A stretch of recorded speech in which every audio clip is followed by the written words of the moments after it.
Africans will remain disrespected all over the world until the continent of Africa starts winning and is rebuilt by Africans.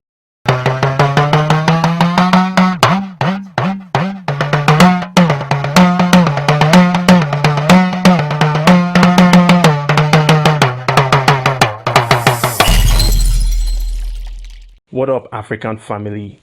Thank you all for tuning in. Welcome to the African Wahala, where we talk about the progression of Africa and Africans around the world. And at the same time, we criticize behaviors and individuals or bodies, maybe government organizations that hold us back. And we commend trailblazers for taking actions that push us forward. If you like the content on this channel, click on the like and subscribe button. Now, let's make this clear. Africans all over the world, okay, we've been getting discriminated. We've always been at the receiving end of discrimination for at least 400 years. I would say closer to 500 years, right? Because, our history when it comes to how we were invaded by Europeans and the slavery, colonization, neo-colonization, and now what we are currently dealing with, we've been dealing with for like, I would say 50, 100 years, is the mainstream media's portrayal of the continent as a place that is rife with sickness, war, diseases, and just unintelligent people. Okay, so Africans are usually perceived in a negative light all over the world, and I'm not saying that is the case in every single part of the world, but one thing I can guarantee you is that in every single country in the world, including African countries, Africans usually get discriminated by foreigners. It's just the way it is, and it's quite unfortunate that we find ourselves in this situation, but we have to do something about it. Otherwise, we risk remaining in this position forever, permanently, point blank and period. Okay, so that's just one of the reasons why the African Wahala is motivated to come and talk about the situation going on with Africans. And to be honest, to a large extent, a lot of Africans on the continent, they don't have the best of life. Okay, the mainstream media reportings are sometimes true. In fact, a lot of times they are true, because you find a lot of Africans living on the continent having a very, very difficult life due to the fact that they lack infrastructure, they don't have social amenities, their government officials that are supposed to take care of the people are busy being corrupt, squandering all the wealth of the country, putting it in their private bank accounts and that of their friends. So, a lot of Africans have different reasons why they emigrate from their countries in search of greener pastures and just to make a better life in some other countries. A lot of people move out because they never felt appreciated in their country in terms of the skills that they provided. We've heard of cases like in this COVID-19 situation that is currently playing out.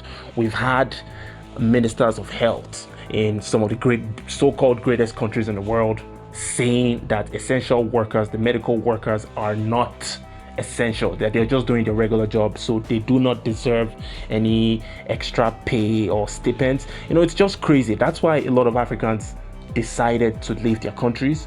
But at the end of the day, okay, ultimately the disrespect that we Africans get all over the world, regardless where you're from, whether you're from Brazil, you're Afro-Brazilian, or if you're Afro-Arab, you're Black Arab, you're living somewhere in Saudi Arabia, you're probably going to be discriminated against. Or if you're African American, obviously we all know what happens in the African American community because they are the most exposed in the media. Okay, even on the continent of Africa, we have Africans that are being discriminated day to day because they are working for some Chinese company, some Indian company, some Lebanese, you know what I'm saying? You find Africans in Cape Town, South Africa, one of the European-dominated cities in South Africa. You find Africans, the natives of that country, being treated like crap in that country. It's just the thing that we've been used to for so long. A lot of us Africans, especially those of us that emigrated out of the continent, we find ourselves in some new countries, and we make a better life in those countries, and we just feel like, man, it's no longer my problem. The fact that my country isn't doing well, and I have escaped, quote unquote, from that country, and I'm living a better life in a new country, that is no longer my problem. I just want to encourage you guys to know that you shouldn't have that kind of mindset, because it's your obligation and your responsibility to make sure that your future descendants do not continue going through what you're going through, which is the discrimination, the suppression of Africans around the world. Okay, and like I said earlier, we stand a risk of remaining in this position permanently. So no matter how educated you are, no matter how great the job that you have, I find a lot of Nigerian immigrants, because I'm a Nigerian myself. I find a lot of Nigerian immigrants in the United States. They are bragging about how educated we are. We're like, oh, we're the most educated group in America. We get good jobs due to our education. We get good money due to the good jobs that we have, due to the good education that we had. In my opinion, those are not things we're supposed to brag about, okay? If you want to brag about that to someone just to make yourself feel good, that shows that you have low self-esteem, my friend. Don't show the world your low self-esteem, okay? What you're supposed to be bragging about is if you are respected, okay, as a human being, regardless where you're walking on the surface of the earth. If you think I'm lying, ask Oprah Winfrey, okay? Oprah Winfrey, African-American woman. Now, before I go into Oprah, I'm not even a fan of Oprah, okay? I don't like Oprah. I don't like what she stands for. I am not a fan of Oprah, point blank, period. But I'm going to use Oprah as an example, because I know a lot of you guys love Oprah and you worship Oprah. So now, Oprah, being a billionaire African-American, she goes to Switzerland some years ago, okay, with her multi-millionaire friends, and then she decides to go shopping by herself, okay? So she walks into an expensive high-end boutique, whatever, and then she's trying to price a bag. So this bag is so expensive, maybe $30,000, $50,000, whatever, and then the sales attendant tells Oprah that you probably do not want that bag, that you probably want to go get something else that is cheaper, just because the sales attendants did not recognize who Oprah was. So the point I'm trying to make here is the first thing the sales attendants seen in Oprah was the fact that she's an African woman. So you being an African woman, you're not supposed to be able to afford that. So that right there is racial profiling, okay? So forget about how wealthy you are. Forget about how rich you are. It's probably only Barack Obama, amongst all the African people on the entire planet that can walk to most continents, most countries in the world, and will be respected to an extent. But every other person that is an African person, forget how rich you are, you can have $50 billion in your account. Nah, man, you stand a good chance of being racially profiled. You stand a good chance of being discriminated against and disrespected. So we Africans, we have work to do. And I'm going to say this, and I'm going to keep saying this. The only way that Africans can be respected to a large degree all over the world is if the continent of Africa starts winning. And that's why it's our obligation, it's our moral responsibility to actually go back and build Africa. Forget about where you're from. A lot of Africans are from the Caribbean islands. They're from Jamaica, from Grenada, from St. Kitts, African Americans from Brazil, Cuba.